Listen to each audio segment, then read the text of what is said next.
Hi, thank you for joining me. Today I would like to discuss artist trading cards. This seemed to have been a movement, so the packing says a movement. It was something that was started, it seemed, to help people network and mingle, also to help artists practice their craft, but it seemed to have faded away as quickly as it started. I enjoy doing these trading cards because you can do quick art.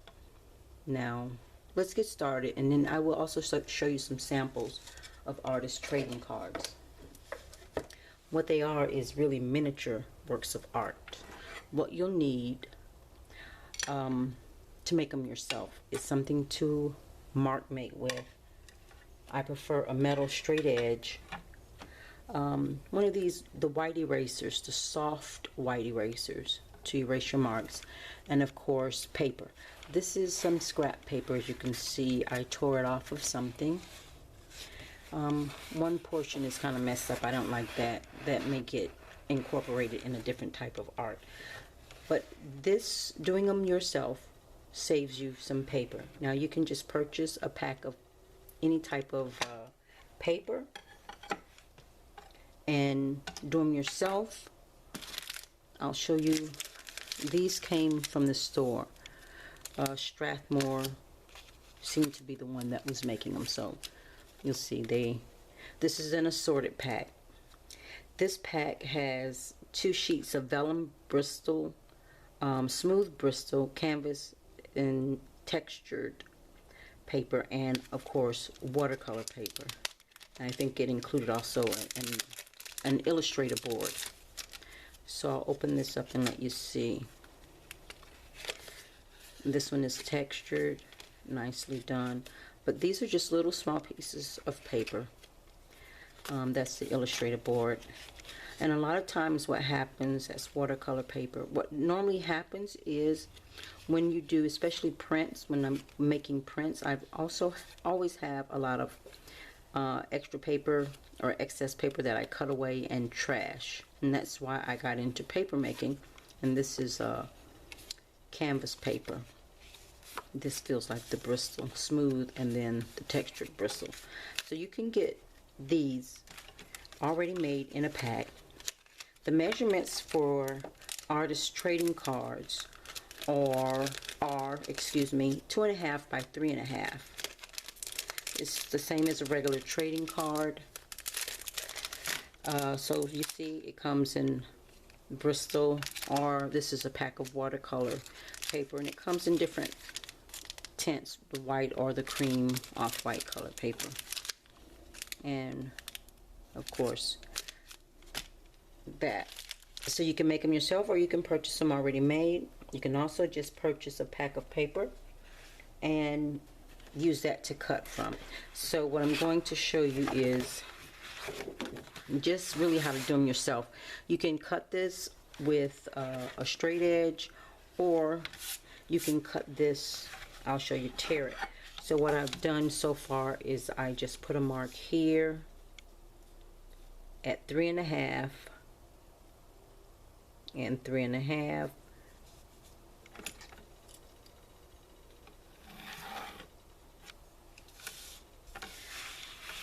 That is good enough. And to cut this paper, you can cut it with a straight edge, or you can just tear it. A lot of times in some prints we prefer the torn edge.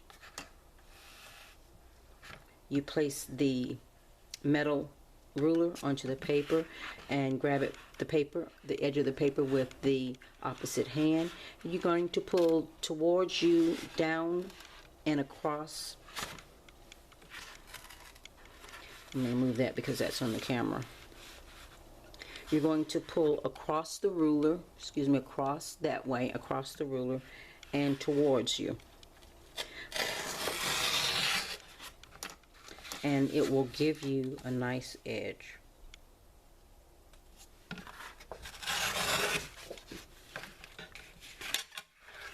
I'll set this to the side.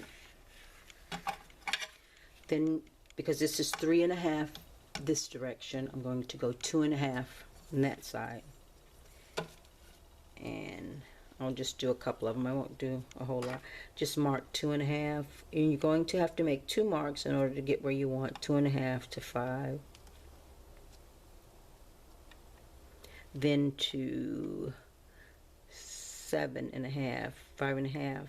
That's 5. 1, 2. 7.5 will give me another mark. So I'm going to do the same here. 2.5. Or you can just go down and mark them. But 2.5 plus 2.5 is 5. And 2.5 more is 7. And so I have 2 marks. And I can line the ruler up on the 2 marks.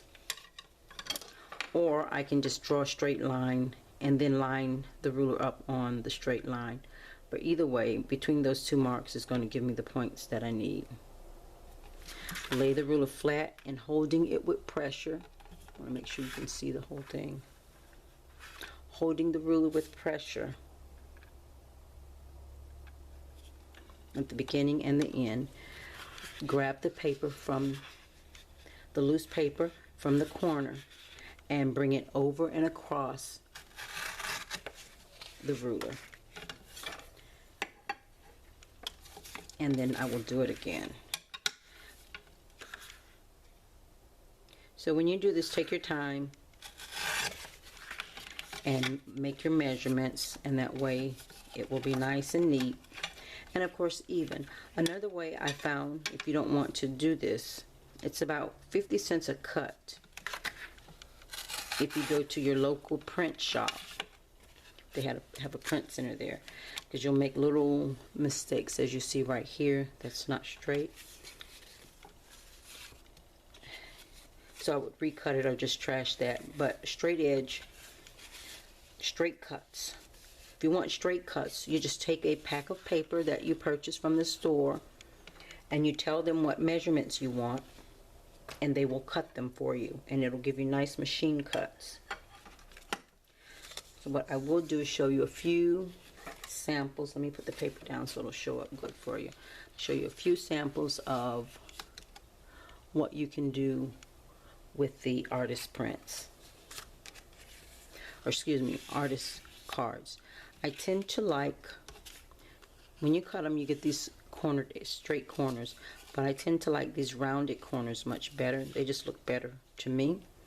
And so you can get one of the little small hole punch things and make rounded corners. Now, what you do is, this has a lot of texture on it, but you treat these just like you treat any other paper.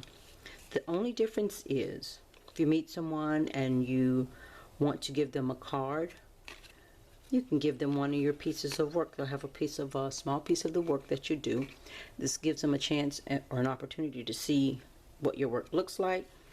And you can either run this paper on the back of a printer before you take it and have it cut, or you can purchase a stamp, one of those stamp that has the pad in it, and then you can just print your information on the back, and then your cards will be ready.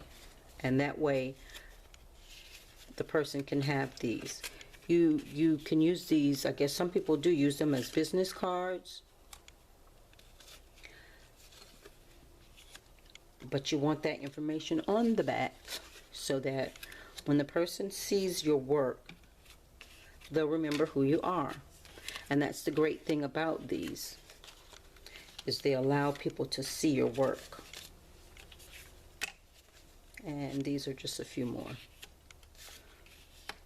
of what you can do with these artist trading cards.